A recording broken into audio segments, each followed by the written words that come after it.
ಚಿತ್ರದುರ್ಗದ ರೇಣುಕಾಸ್ವಾಮಿ ಕೊಲೆ ಪ್ರಕರಣದ ಎರಡನೇ ಆರೋಪಿಯಾಗಿರುವಂತಹ ನಟ ದರ್ಶನ್ ಎದೆಯಲ್ಲಿ ಢವಢವ ಶುರುವಾಗಿದೆ. ಇದೇ ಕೇಸ್ನ 14ನೇ ಆರೋಪಿ ಪ್ರದೋಷ್ ಮಾಫಿ ಸಾಕ್ಷಿ ಮಾಡುವಂತೆ ಕೋರಿ ಬೆಂಗಳೂರಿನ 59ನೇ ಸಿಸಿಎಚ್ ಕೋರ್ಟ್ಗೆ ಅರ್ಜಿ ಸಲ್ಲಿಸಿರುವುದು ದಾಸನಿಗೆ ಚಿಂತೆಗೀಡು ಮಾಡಿದೆ. ಬೆಂಗಳೂರಿನ ಪರಪ್ಪನ ಅಗ್ರಹಾರ ಜೈಲಿನಲ್ಲಿ ವಿಚಾರಣಾಧೀನ ಕೈದಿಯಾಗಿರುವಂತಹ ದರ್ಶನ್ ರಾತ್ರಿಯೆಲ್ಲ ನಿದ್ದೆ ಮಾಡಿಲ್ಲ, ಊಟ ಸೇವಿಸಿಲ್ಲ. ಮಾನಸಿಕ ಹಾಗೂ ದೈಹಿಕವಾಗಿ ಕುಗ್ಗಿ ಹೋಗಿರುವಂತಹ ದರ್ಶನ್ ಸಹಚರರ ಜೊತೆ ಕೂಡ ಮಾತನಾಡ್ತಿಲ್ಲ. ಏಕಾಂಗಿಯಾಗಿ ಕುಳಿತು ಕೇಸ್ ಭವಿಷ್ಯ ಏನಾಗುತ್ತೆ ಅಂತ ಸಾರಥಿ ಯೋಚನೆ ಮಾಡ್ತಿದ್ದಾರೆ. ಕಳೆದ ರಾತ್ರಿಗೆ ಹೋಲಿಸಿದ್ರೆ ಇಂದು ಬೆಳಗ್ಗೆ ಬ್ಯಾರಕ್ನಲ್ಲಿಯೇ ವಾಕ್ ಮಾಡಿದ್ದಾರೆ. ದೇವರ ಫೋಟೋಗೆ ಕೈ ಮುಗಿದು ಕಾಫಿ ಸೇವಿಸಿ ದಿನಪತ್ರಿಕೆ ನೋಡಿ ಮೌನಕ್ಕೆ ಶರಣಾಗಿದ್ದಾರೆ. ಕೇವಲ ದರ್ಶನ್ ಅಲ್ಲದೆ ಇತರೆ ಆರೋಪಿಗಳಿಗೂ ಆತಂಕ ಶುರುವಾಗಿದೆ. ಮುಂದೇನಾಗುತ್ತೋ ಏನೋ ಅನ್ನುವಂತ ಚಿಂತೆಯಲ್ಲಿದ್ದಾರೆ. ಎಲ್ಲ ಆರೋಪಿಗಳಿಗೂ ಆಗಸ್ಟ್ 10ರಂದು ನಿರ್ಣಾಯಕವಾಗಿದ್ದು ಅಂದು ಪ್ರದೋಷ್ ಸಲ್ಲಿಸಿರುವಂತಹ ಮಾಫಿ ಸಾಕ್ಷಿ ಬಗ್ಗೆ ನ್ಯಾಯಾಲಯ ಆದೇಶ ಪ್ರಕಟಿಸಲಿದೆ.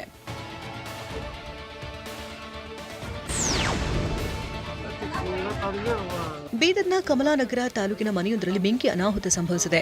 ತಪ್ಪಸ್ಯಾಳ ಗ್ರಾಮದ ಸಂಜುಕುಮಾರ್ ದೇವರಾವ್ ಗುನಾಳೆ ಎಂಬುವರ ಮನೆಯಲ್ಲಿ ಘಟನೆ ನಡೆದಿದೆ. ಬೆಂಕಿ ಕಾಣಿಸಿಕೊಂಡ ವೇಳೆ ಮನೆಯಲ್ಲಿ ಯಾರೂ ಇರಲಿಲ್ಲ. ಅಕ್ಕಪಕ್ಕದ ಮನೆಯವರು ಗಮನಿಸಿ ಬೆಂಕಿ ನಂದಿಸುವುದಕ್ಕೆ ಯತ್ನಿಸಿದ್ದಾರೆ. ಬೆಂಕಿ ಅನಾಹುತದಲ್ಲಿ ಸುಮಾರು 2 ಲಕ್ಷಕ್ಕೂ ಅಧಿಕ ಮೌಲ್ಯದ ದವಸ ಧಾನ್ಯ, ಗೃಹೋಪಯೋಗಿ ವಸ್ತುಗಳು ಸುಟ್ಟು ಕರಕಲಾಗಿದೆ. ಶಾರ್ಟ್ ಸರ್ಕ್ಯೂಟ್ನಿಂದ ಬೆಂಕಿ ಕಾಣಿಸಿಕೊಂಡಿರೋ ಸಾಧ್ಯತೆ ಇದೆ.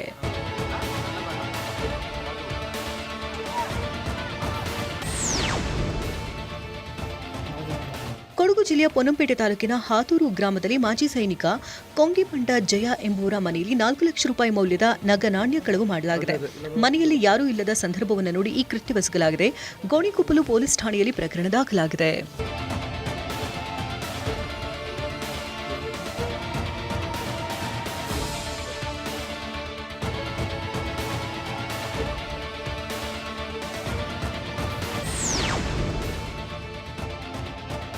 ದಾವಣಗೆರೆಯಲ್ಲಿ ಮೆಡಿಕಲ್ ಸ್ಟೋರ್ ಹಾಗೂ ಕ್ಲಿನಿಕ್ನಲ್ಲಿ ಖದೀಮರು ಕೈಚಳಕ ತೋರಿದ್ದಾರೆ.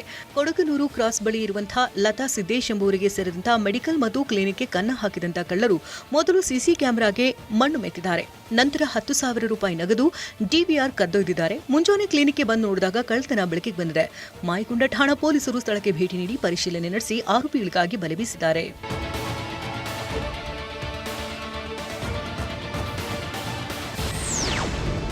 ನನ್ನ ಹೆಸರು ಮಂಜುಳಾ. ಜನರಿಗೆ ವರ್ಕ್ ಫ್ರಂ ಹೋಮ್ ಹೆಸರಿನಲ್ಲಿ ಕೋಟ್ಯಾಂತರ ರೂಪಾಯಿ ವಂಚನೆ ಮಾಡಿದಂತ ದಂಪತಿ ಸೇರಿದಂತೆ 3ರನ್ನ ಕೋಲಾರ ಪೊಲೀಸರು ಬಂಧಿಸಿದ್ದಾರೆ. ಕಿರಣ್ ಶೆಟ್ಟಿ ಆರತಿ ದಂಪತಿ ಹಾಗೂ ಮ್ಯಾನೇಜರ್ ರಮ್ಯಾ ಅವರನ್ನ ಗಲ್ಪೇಟೆ ಪೊಲೀಸರು ಬಂಧಿಸಿದ್ದಾರೆ. ಆರೋಪಿಗಳು ಊದುಬತ್ತಿ, ಮೇಣದಬತ್ತಿ, ಪೇಪರ್ ಪ್ಲೇಟ್ ಪ್ಯಾಕಿಂಗ್ ಹೆಸರಿನಲ್ಲಿ ಅಮಾಯಕರಿಗೆ ವಂಚಿಸಿದ್ದರು. ಶ್ರೀ ಕಾಳಿಕಾ ದೇವಿ ಎಂಟರ್ಪ್ರೈಸಸ್ ಎಂಬ ಕಂಪನಿ ನಡೆಸ್ತಾ ಇದ್ದಂಥ ದಂಪತಿ ಗ್ರಾಹಕರಿಂದ ಲಕ್ಷ ಹಣ ಡೆಪಾಸಿಟ್ ಮಾಡಿಸಿಕೊಳ್ತಾ ಇದ್ರು. ಕೋಲಾರದ ಗಲ್ಪೇಟೆ, ಬೆಂಗಳೂರಿನ ಚಿಕ್ಕಜಾಲ, ದೇವನಹಳ್ಳಿ, ದೊಡ್ಡಬಳ್ಳಾಪುರ ಗ್ರಾಮಾಂತರ ಠಾಣೆಗಳಲ್ಲಿ ಪ್ರಕರಣ ದಾಖಲಾಗಿತ್ತು. ಕೋಲಾರ ಜಿಲ್ಲೆಯ ಬ್ಯಾಲಹಳ್ಳಿಯ ರಮ್ಯಾಳನ್ನ ಬಂಧಿಸಲಾಗಿದೆ.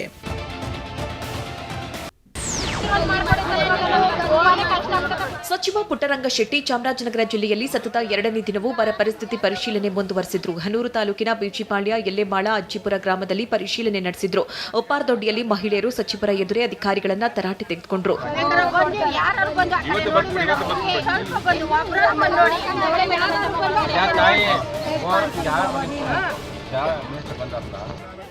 ಅತ್ತ ಹುತ್ತೂರಿನಲ್ಲಿಯೂ ಸಚಿವರ ಸಮ್ಮುಖದಲ್ಲಿಯೇ ಅಧಿಕಾರಿಗಳ ವಿರುದ್ಧ ರೈತರು ಕಿಡಿಕಾರಿದ್ರು.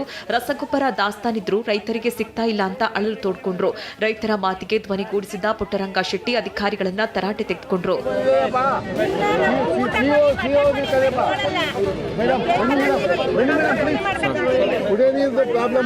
ಪಿಜಿಪಾಳ್ಯ ಗ್ರಾಮಸ್ಥರು ಸಚಿವರನ್ನ ತರಾಟೆ ತೆಗೆದುಕೊಂಡ್ರು. ನಿಮ್ಮ ಬಿಟ್ಟಿ ಭಾಗ್ಯ ನಮಗೆ ಬೇಡ ಸ್ವಾಮಿ, ಕುಡಿಯಲು ಮೊದಲು ನೀರು ಕೊಡಿ ಅಂತ ಆಕ್ರೋಶ ಹೊರಹಾಕಿದ್ರು.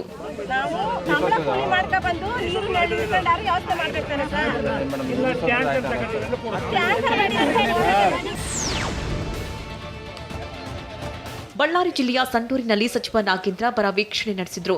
ಸಂಡೂರು ತಾಲೂಕಿನ ವಿಠಲಾಪುರ ಗ್ರಾಮದಲ್ಲಿ ಮಳೆ ಇಲ್ಲದೆ ಒಣಗಿದ ಹತ್ತಿ ಬೆಳೆ ಪರಿಶೀಲಿಸಿದ್ರು. ಹತ್ತಿ ಬೆಳೆ ಪರಿಶೀಲಿಸಿ ಕೃಷಿ ಅಧಿಕಾರಿಗಳಿಂದ ಮಾಹಿತಿ ಪಡೆದ್ರು. ಒಣಗಿದ ಬೆಳೆಗಳಿಗೆ ಪರಿಹಾರ ನೀಡುವಂತೆ ರೈತರು ಸಚಿವರಿಗೆ ಮನವಿ ಮಾಡಿದ್ರು.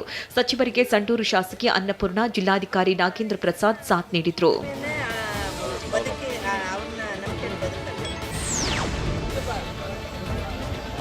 ವಿಜಯನಗರ ಜಿಲ್ಲೆಯ ಕೂಡ್ಲಿಗಿ ತಾಲೂಕಿನ ಮೊರಬಾ ಗ್ರಾಮದಲ್ಲಿ ಸಚಿವ ಜಮೀರ್ ಅಹಮದ್ ಖಾನ್ ಬರ ವೀಕ್ಷಣೆ ಮಾಡಿದ್ರು.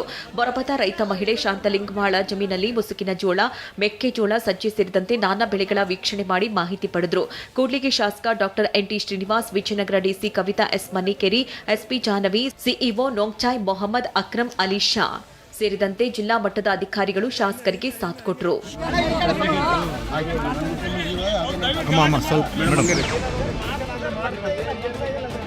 ರಾಯಚೂರಲ್ಲಿ ಸಚಿವ ಅಜಯ್ ಸಿಂಗ್ ಬರ ಪರಿಸ್ಥಿತಿ ಅಧ್ಯಯನ ನಡೆಸಿದ್ರು. ರಾಯಚೂರು ತಾಲೂಕಿನ ಎಕ್ಲಸಾಪುರ, 7 ಮೈಲ್, ಕಲ್ಮಲಾ, ದೇವದುರ್ಗದಲ್ಲಿ ಜಮೀನುಗಳ ಬೆಳೆ ವೀಕ್ಷಣೆ ಮಾಡಿದ್ರು. ಮಳೆಯಿಲ್ಲದೆ ಹಾಳಾಗಿರುವ ಹತ್ತಿ ಬೆಳೆಗಳನ್ನು ವೀಕ್ಷಿಸಿದ್ರು.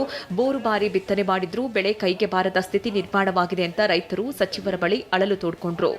ಏನು ಪರಿಸ್ಥಿತಿ ಇದೆ, ಅವ್ರ ಸಂಕಷ್ಟದಲ್ಲಿ ಅವ್ರ ಜೊತೆ ನಾವು ಇದೀವಂತ ಅವನ ಕಾರಣಕ್ಕಾಗಿ ಎಲ್ಲೋ. ಗದಗದಲ್ಲಿ ಸಚಿವ ಬಸವರಾಜ ರಾಯರೆಡ್ಡಿ ನೇತೃತ್ವದಲ್ಲಿ ಬರ ಪರಿಸ್ಥಿತಿ ಬಗ್ಗೆ ಸಭೆ ನಡೆಯಿತು. ಇದೇ ಸಂದರ್ಭದಲ್ಲಿ ಸಚಿವ ರಾಯರೆಡ್ಡಿ ಸರಿಯಾದ ಮಾಹಿತಿ ನೀಡದ ಕೃಷಿ ಇಲಾಖೆ ಅಧಿಕಾರಿಗಳ ಚಳಿ ಬಿಡಿಸಿದ್ರು. ಸರಿಯಾದ ಮಾಹಿತಿ ನೀಡದ ಕೃಷಿ ಇಲಾಖೆ ಜೆಡಿ ಚೇತನ ವಿರುದ್ಧ ಸಚಿವರು ಕೆಂಡಾಮಂಡಲವಾಗಿ ತರಾಟೆಗೆ ತೆಗೆದುಕೊಂಡ್ರು. ರೈತರಿಗೆ ತೊಂದರೆ ಕೊಡಬೇಡಿ, 50-50 ದಂಧೆಗೆ ಕಡಿವಾಣ ಹಾಕಬೇಕು ಅಂತ ಸೂಚಿಸಿದ್ರು.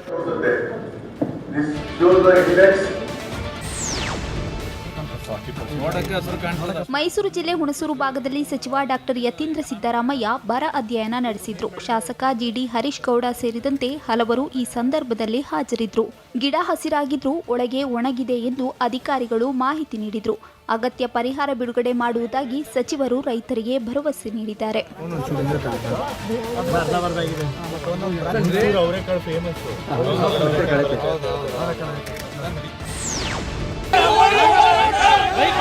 ಶಾಸಕಿ ಲಕ್ಷ್ಮೀ ಹೆಬ್ಬಾಳ್ಕರ್ಗೆ ಸಚಿವ ಸ್ಥಾನ ಸಿಗದ ಹಿನ್ನೆಲೆಯಲ್ಲಿ ಬೆಳಗಾವಿ ತಾಲೂಕಿನ ಬಡಸಾ ಕೆಎಚ್ ಗ್ರಾಮದಲ್ಲಿ ಅಭಿಮಾನಿಗಳು ಪ್ರತಿಭಟನೆ ನಡೆಸಿದ್ರು. ಲಕ್ಷ್ಮೀ ಹೆಬ್ಬಾಳ್ಕರ್ ಭಾವಚಿತ್ರ ಹಿಡಿದು ಅರೆಬೆತ್ತಲೆ ಪ್ರತಿಭಟನೆ ಮಾಡಿದ್ರು. ಮಹಿಳಾ ಖೋಟಾದಡಿಯಲ್ಲಿ ಹೆಬ್ಬಾಳ್ಕರ್ಗೆ ಸಚಿವ ಸ್ಥಾನ ನೀಡುವಂತೆ ಒತ್ತಾಯಿಸಿದ್ರು. ಲಕ್ಷ್ಮೀ ಹೆಬ್ಬಾಳ್ಕರ್ಗೆ ಸಚಿವ ಸ್ಥಾನ ನೀಡದೇ ಇದ್ರೆ ಉಗ್ರ ಹೋರಾಟ ನಡೆಸುವುದಾಗಿ ಪ್ರತಿಭಟನಾಕಾರರು ಎಚ್ಚರಿಕೆ ಕೊಟ್ಟರು.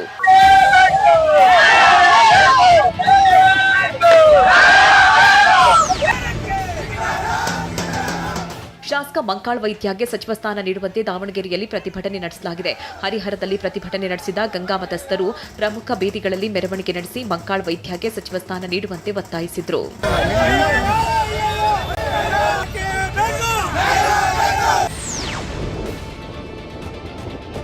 ಮಹಾರಾಷ್ಟ್ರದ ಪಶ್ಚಿಮ ಘಟ್ಟ ಭಾಗದಲ್ಲಿ ಮಳೆ ಅಬ್ಬರಿಸ್ತಾ ಇದೆ. ಬೆಳಗಾವಿ ಜಿಲ್ಲೆಯ ಚಿಕ್ಕೋಡಿ ತಾಲೂಕಿನ ಚಂದೂರು, ಕಲ್ಲೋಳ, ಮಲ್ಲಿಕವಾಡ ಭಾಗದಲ್ಲಿ ಅಪಾರ ಬೆಳೆ ಹಾನಿಯಾಗಿದೆ. ನದಿ ತೀರದ 100 ಎಕರೆ ಜಮೀನುಗಳು ಜಲಾವೃತವಾಗಿದ್ದು ಶೇಂಗಾ, ಹೆಸರು, ಉದ್ದು, ಸೋಯಾ, ಕಬ್ಬು ಬೆಳೆ ನೀರು ಪಾಲಾಗಿದೆ. ಕೃಷ್ಣಾ ನದಿಯ ಅಬ್ಬರಕ್ಕೆ ಮತ್ತೆ ಜಮೀನುಗಳು ಮುಳುಗಿದ್ದು ಅನ್ನದಾತರು ಕಂಗಾಲಾಗಿದ್ದಾರೆ.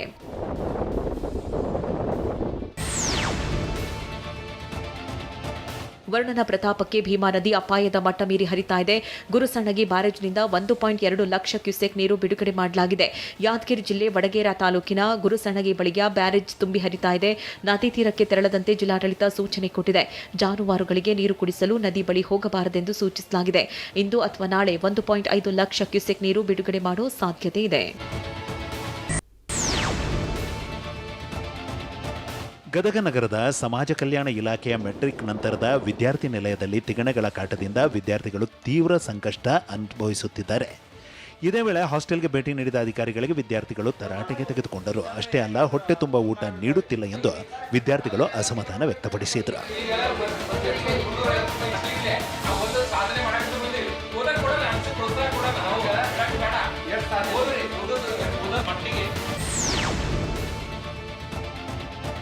ಗದಗದ ಸೂರ್ಯನಗರದಲ್ಲಿರುವ ಬಾಲಕರ ಹಾಸ್ಟೆಲ್ನಲ್ಲಿ ಸರ್ಕಾರಿ ಆಸ್ತಿ ದುರ್ಬಳಕೆಯ ಆರೋಪ ಕೇಳಿ ಬಂದಿದೆ. ಲಕ್ಷಾಂತರ ರೂಪಾಯಿ ಮೌಲ್ಯದ 20ಕ್ಕೂ ಹೆಚ್ಚು ಕಂಪ್ಯೂಟರ್ಗಳು ಹಾಗೂ 6 ಏರ್ ಕಂಡೀಷನ್ಗಳು ನಾಪತ್ತೆಯಾಗಿವೆ ಎಂದು ವಿದ್ಯಾರ್ಥಿಗಳು ಆರೋಪಿಸಿದ್ದಾರೆ.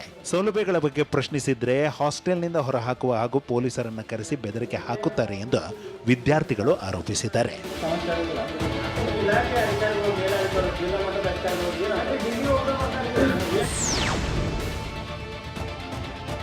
ಗದಗದ ಹಾಸ್ಟೆಲ್ನಲ್ಲಿ ಲಕ್ಷಾಂತರ ಮೌಲ್ಯದ ಕಂಪ್ಯೂಟರ್ ಎಸಿ ನಾಪತ್ತೆ ವಿಚಾರವಾಗಿ TV9 ವರದಿ ಬೆನ್ನಲ್ಲೇ ಉಪ ಲೋಕಾಯುಕ್ತ ನ್ಯಾಯಮೂರ್ತಿ ಕೆಎನ್ ಫಣೀಂದ್ರ ಭೇಟಿ ನೀಡಿ ಪರಿಶೀಲನೆ ನಡೆಸಿದರು. ಸಮಾಜ ಕಲ್ಯಾಣ ಇಲಾಖೆ ಡಿಡಿ ನಂದ ಹಾಗೂ ಅಧಿಕಾರಿಗಳು ವಾರ್ಡನ್ ಅವರನ್ನ ತರಾಟೆಗೆ ತೆಗೆದುಕೊಂಡರು. ಉಪನಿರ್ದೇಶಕಿ ಸೇರಿ ಎಲ್ಲ ಅಧಿಕಾರಿಗಳ ನಿರ್ಲಕ್ಷ್ಯ ಇಲ್ಲಿ ಎದ್ದು ತೋರುತ್ತಿರುವುದರಿಂದ ದೂರು ದಾಖಲಿಸುವುದಾಗಿ ಎಚ್ಚರಿಕೆ ನೀಡಿದರು.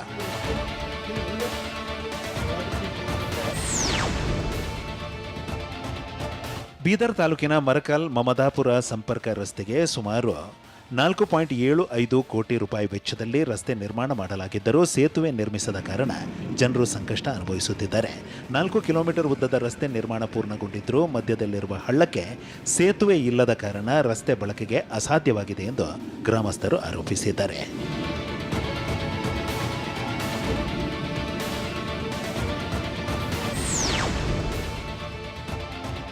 ಬೀದರ್ ಜಿಲ್ಲೆಯ ಹುಮ್ನಾಬಾದ್ ಪಟ್ಟಣದಲ್ಲಿರುವ ಗುರುಗಂಗಾ ಹಳ್ಳಕ್ಕೆ ವಿಷಯುಕ್ತ ರಾಸಾಯನಿಕ ತ್ಯಾಜ್ಯ ಸೇರುತ್ತಿದೆ. ಮಾಣಿಕ್ ನಗರ ದೇವಸ್ಥಾನದ ಗುರುಗಂಗಾ ಹಳ್ಳಕ್ಕೆ ವಿಷಕಾರಿ ಕೆಮಿಕಲ್ ಸೇರುತ್ತಿದೆ. ಪ್ರತಿನಿತ್ಯ ಸಾವಿರಾರು ಸಂಖ್ಯೆಯಲ್ಲಿ ಭಕ್ತರು ಬರುವ ಐತಿಹಾಸಿಕ ದೇವಸ್ಥಾನದ ಪವಿತ್ರ ನೀರು ಮಲಿನವಾಗಿದ್ದು ಭಕ್ತರು ಪರದಾಡುವಂತಾಗಿದೆ. ದುರ್ವಾಸನೆಯಿಂದ ಭಕ್ತ ಜನರು ಮೂಗು ಮುಚ್ಚಿಕೊಂಡು ಓಡಾಡುವ ಸ್ಥಿತಿ ನಿರ್ಮಾಣವಾಗಿದ್ದು ರಾಸಾಯನಿಕ ಜನರ ದೇಹ ಸೇರಿ ಜನರ ಆರೋಗ್ಯದ ಮೇಲೆ ಗಂಭೀರ ಪರಿಣಾಮ ಬೀರುತ್ತಿದೆ. ರಾಯಚೂರಿನಲ್ಲಿ ಕೃಷಿ ವಿವಿ ವಿದ್ಯಾರ್ಥಿಗಳ ಹೋರಾಟ ಮುಂದುವರೆದಿದೆ. ರಾಯಚೂರು ಕೃಷಿ ವಿವಿ, ಶಿವಮೊಗ್ಗ ಕೃಷಿ ವಿವಿ ಹಾಗೂ ಧಾರವಾಡ ಕೃಷಿ ವಿವಿ ವಿದ್ಯಾರ್ಥಿಗಳು ನಡೆಸುತ್ತಿರುವ ಹೋರಾಟ ತೀವ್ರಗೊಂಡಿದೆ. ಕೃಷಿ ಇಲಾಖೆ ನೇಮಕಾತಿಯಲ್ಲಿ ರೈಟೆಕ್ ವಿವಿ ವಿದ್ಯಾರ್ಥಿಗಳು ಬಿ ಬಯೋಟೆಕ್ ವಿದ್ಯಾರ್ಥಿಗಳಿಗೆ ಅವಕಾಶ ನೀಡದಂತೆ ಕೃಷಿ ವಿವಿ ವಿದ್ಯಾರ್ಥಿಗಳು ಪಟ್ಟು ಹಿಡಿದಿದ್ದಾರೆ. ರಾಯಚೂರು ಕೃಷಿ ವಿವಿ ಗೇಟ್ ಬಂದ್ ಮಾಡಿ ಆಕ್ರೋಶ ವ್ಯಕ್ತಪಡಿಸಿದ್ದಾರೆ. ಈ ಒಂದು ಕೃಷಿ ಅಧಿಕಾರಿ ನೇಮಕಾತಿಯಲ್ಲಿ ಅವಕಾಶ ಕೊಟ್ಟಿದ್ದಾರೆ, ಅವ್ರನ್ನ ಕೂಡಲೇ ಹೊರ ಹಾಕಬೇಕು. ವಿವಿಧ ಬೇಡಿಕೆಗಳ ಈಡೇರಿಕೆಗೆ ಆಗ್ರಹಿಸಿ ಕನ್ನಡಪರ ಹೋರಾಟಗಾರ ವಾಟಾಳ್ ನಾಗರಾಜ್ ನೇತೃತ್ವದಲ್ಲಿ ಪ್ರತಿಭಟನೆ ನಡೆಯಿತು. ಬೆಂಗಳೂರು ದಕ್ಷಿಣ ಜಿಲ್ಲೆಯ ರಾಮನಗರದ ಐಜೂರು ವೃತ್ತದಲ್ಲಿ ಕಪ್ಪು ಪಟ್ಟಿ ಪ್ರದರ್ಶಿಸಿ ಪ್ರತಿಭಟನೆ ನಡೆಸಲಾಯಿತು. ಮೇಕೆದಾಟು ಯೋಜನೆ ಜಾರಿಯಾಗಬೇಕು ಎಂದು ಆಗ್ರಹಿಸಿದ ಅವರು ತಮಿಳುನಾಡು ವಿರುದ್ಧ ಆಕ್ರೋಶ ಹೊರಹಾಕಿದರು.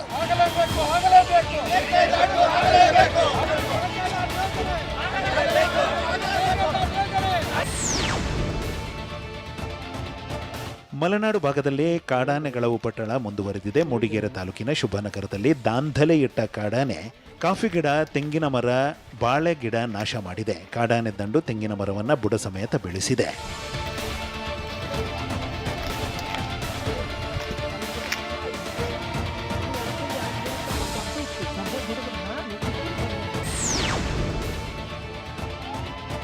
ಮೈಸೂರು ಜಿಲ್ಲೆಯಲ್ಲಿ ಕಾಡಾನೆಗಳ ಹಿಂಡು ಪ್ರತ್ಯಕ್ಷವಾಗಿದೆ. ಸದಗೂರು ತಾಲೂಕಿನ ಗೋಂತೆಗಾಲ ಗ್ರಾಮದಲ್ಲಿ ಗಜಪಡೆ ಕಾಣಿಸಿಕೊಳ್ಳುತ್ತಿದ್ದಂತೆ ರೈತರು ಚೀರಾಡಿದ್ದಾರೆ. ಅಲ್ಲದೆ ಕಾಡಾನೆಗಳನ್ನು ಓಡಿಸಲು ಯತ್ನಿಸಿದ್ದಾರೆ. ರೈತರ ಚೀರಾಟ ಕೇಳಿಸುತ್ತಿದ್ದಂತೆ ಕಾಡಾನೆಗಳು ಓಡಿವೆ. ಸ್ಥಳೀಯರ ಮೊಬೈಲ್ನಲ್ಲಿ ಆನೆಗಳು ದಿಕ್ಕಾಪಾಲಾಗಿ ಓಡುವ ದೃಶ್ಯ ಸೆರೆಯಾಗಿದೆ.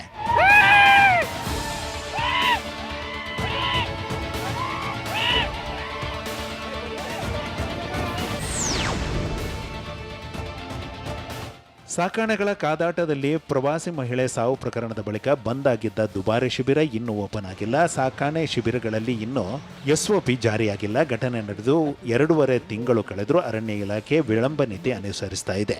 ಮೇ 18ರಿಂದಲೇ ದುಬಾರೆ ಶಿಬಿರ ಬಂದ್ ಆಗಿದ್ದು ಪ್ರವಾಸಿಗರು ದುಬಾರೆಯತ್ತ ಮುಖ ಮಾಡಿಲ್ಲ.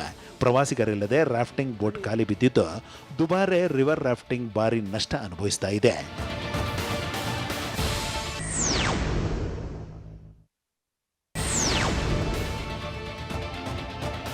ಆಷಾಢ ಮಾಸದ ಕೊನೆಯ ಶುಕ್ರವಾರ ಪ್ರಯುಕ್ತ ಮೈಸೂರಿನ ಚಾಮುಂಡಿ ಬೆಟ್ಟದಲ್ಲಿ ಹಬ್ಬದ ವಾತಾವರಣ ನಿರ್ಮಾಣವಾಗಿದೆ. ದೇವರ ದರ್ಶನಕ್ಕೆ ಅಪಾರ ಪ್ರಮಾಣದಲ್ಲಿ ಭಕ್ತರು ಆಗಮಿಸಿದ್ದಾರೆ. ನಾಡದೇವಿಗೆ ಮಹಾಲಕ್ಷ್ಮಿ ವಿಶೇಷ ಅಲಂಕಾರ ಮಾಡಲಾಗಿದೆ. ಕೇಂದ್ರ ಸಚಿವೆ ಶೋಭಾ ಕರಂದ್ಲಾಜೆ ಸೇರಿದಂತೆ ಹಲವು ಗಣ್ಯರು ಹಾಗೂ ತೆಲುಗು ಹಾಸ್ಯ ನಟ ಸುನೀಲ್ ದೇವಿ ದರ್ಶನ ಪಡೆದರು.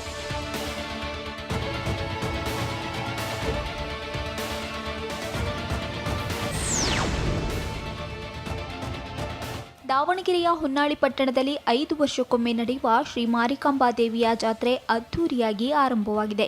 ಜಾತ್ರೆಯ ಅಂಗವಾಗಿ ಶ್ರೀ ಮಾರಿಕಾಂಬಾ ದೇವಿಯ ಉತ್ಸವ ಮೂರ್ತಿಯನ್ನ ಅಲಂಕೃತ ರಥದಲ್ಲಿ ಕೂರಿಸಿ ಭವ್ಯ ಮೆರವಣಿಗೆ ನಡೆಸಲಾಯಿತು.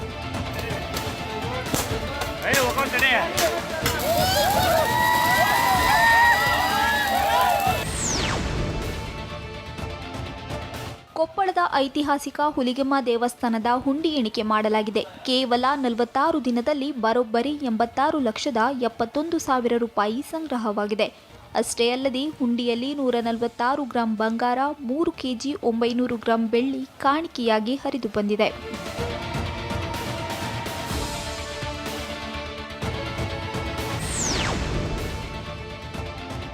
ಬೆಂಗಳೂರಿನ ಮಲ್ಲತ್ತಹಳ್ಳಿಯ ಕಲಾಗ್ರಾಮದಲ್ಲಿರುವ ಸಂಸಾ ಥಿಯೇಟರ್ನಲ್ಲಿ ನಾಟಕೋತ್ಸವ ಹಮ್ಮಿಕೊಳ್ಳಲಾಗಿತ್ತು. ಸಂಸ ರಂಗಶಿಕ್ಷಣ ಪ್ರಾಂಶುಪಾಲ ಡಾಕ್ಟರ್ ಕೂಡ್ಲೂರು ವೆಂಕಟಪ್ಪ ಉತ್ಸವವನ್ನು ಉದ್ಘಾಟಿಸಿದರು. ಕಾನೂನು ಮಾಪನಶಾಸ್ತ್ರ ಇಲಾಖೆ ಉಪನಿಯಂತ್ರಕ ಎಂಎಸ್ ಕುಮಾರ್, ರಂಗ ನಿರ್ದೇಶಕ ಮೈಸೂರು ದೀಪಕ್, ಸಂಸ ಥಿಯೇಟರ್ ಗೌರವ ಅಧ್ಯಕ್ಷ ಎಂ ಜಯರಾಮ್, ಕಲಾವಿದ ಪಣ್ಣಿದುಡ್ಡಿ ಆನಂದ್ ಭಾಗವಹಿಸಿದ್ರು. ಮೈಸೂರು ರಂಗತಂಡ ಭವ ಎನಗೆ ಇಂಗಿತು ನಾಟಕ ಪ್ರದರ್ಶಿಸಿತು. ನಾನು ಅದಕ್ಕೆ ಹಾಕಿರೋ ದುಡ್ಡಿನಲ್ಲಿ ಒಂದು ನಯಾ ಪೈಸಾ ವಾಪಸ್ ಆಗಲಿಲ್ಲ. ಅದನ್ನೆಲ್ಲ ತುಂಬಕ್ಕೆ ಹಾಕಿ ನೀವೇ ಹೇಳಿದೆಲ್ಲ ಆ ಕಿರುಮೊರೆಯನ್ನು ಕೊಟ್ಬಿಡು.